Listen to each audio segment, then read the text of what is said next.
nosso olhar sobre esse assunto da precificação, ele já existe há algum tempo, é um olhar que está buscando analisar a melhor forma,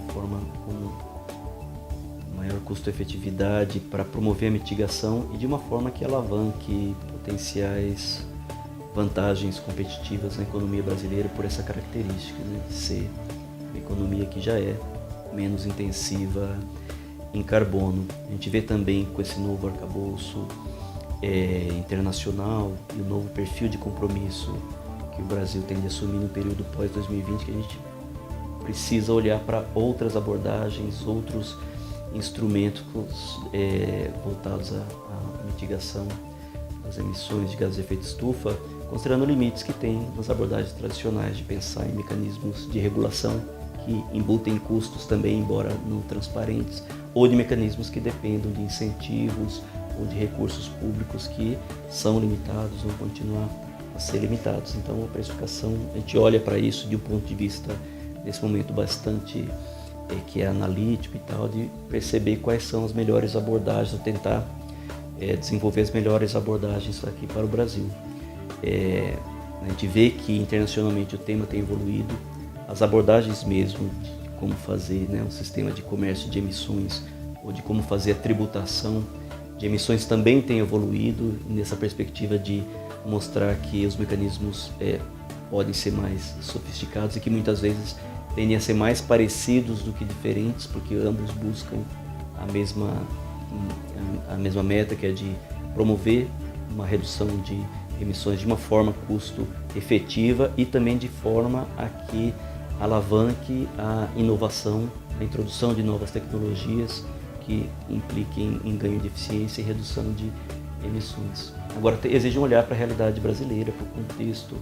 das empresas no Brasil, para o arcabouço de políticas de tributação, de regulações que já existem, de forma a ver quais são abordagens que se adequariam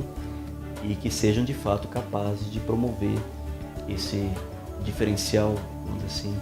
que deve se transformar em diferencial de competitividade relativa à baixa intensidade de carbono da nossa economia. Então, um pouco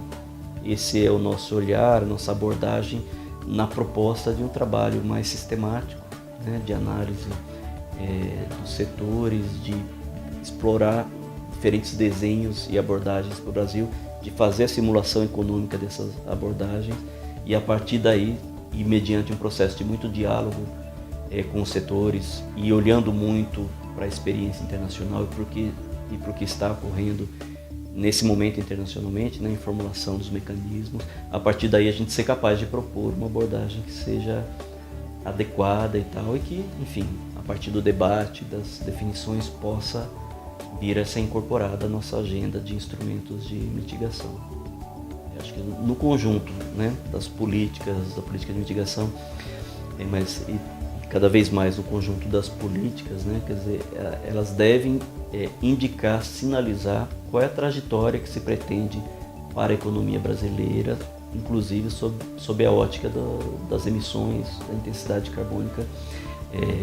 dos produtos e dos setores e tal. Então essas políticas de precificação, elas têm essa característica de fazer isso de forma muito objetiva, com parâmetros muito claros, muito quantificados e definindo qual é a trajetória desejada, né, para a evolução, para o desempenho dos setores. Nesse sentido, de certa forma, ajudando, orientando a tomada de decisão de empreendimentos, considerando o fator emissão, considerando que a externalidade, né, representada pela emissão de gás de efeito estufa, que essa externalidade tende a ser, a precificação é uma forma de torná-la objetiva e fazer com que ela efetivamente seja incorporada aos fatores que determinam a tomada de decisão dos investimentos. Um pouco a gente acha que essas políticas são efetivas nesse sentido, né, de dar transparência a esse parâmetro e, enquanto política pública, de definir claramente qual é o horizonte, né, do governo, das políticas para esse tema, né, da incorporação dessa externalidade.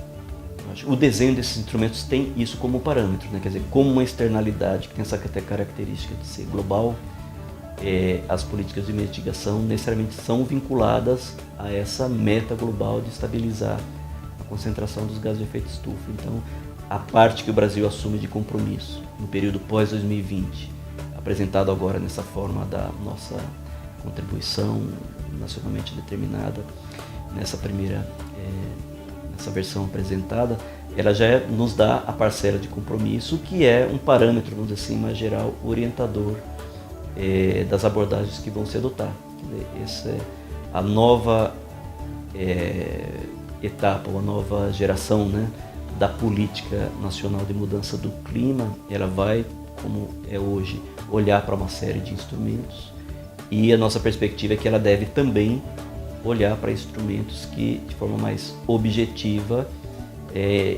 indiquem o custo ou o preço do carbono, quer na forma explícita de um tributo, quer na forma de um sistema de permissão de emissões com comércio, que é o chamado mercado de carbono. Mas eles são, de fato, orientados para para o compromisso global, para a parcela do Brasil do compromisso global, qual é o tamanho do esforço com o qual o Brasil se compromete nessa nova agenda pós-2020.